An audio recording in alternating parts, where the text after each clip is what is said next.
Eskerrik asko enpresen inkubagailu berri honen inaugurazio egitaldira etortzeagatik, gaurtik aurrera gure hiriak, gure eskualdeak ekintzailetza teknologikoaren garapenerako azpiegitura berri bat dauka, dagoeneko ditugun beste inkubagailuen osagarria izango dena.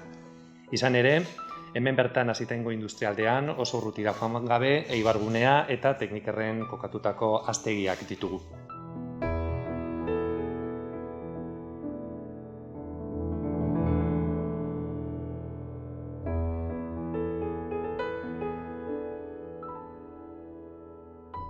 Beraz, inkubategi honek Eibarko ekintzaileen onurarako izateaz gain, eskualdeko gainerako herritaldekoei mesede egingo die.